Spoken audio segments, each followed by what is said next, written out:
Halos na pulo katuig na ang nagligad. Ginpakita sa mga Ilonggo ang gugma sa kandidato nga ila nga ginpili nga mangin presidente.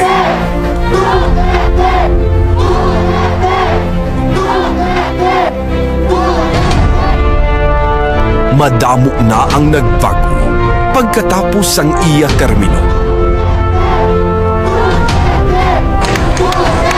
Buhay ang Pilipino!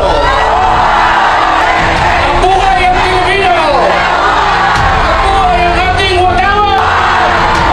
Apang subo, nagabalik naman ang pagpang-abuso kag pagpamigos sa mga Pilipino.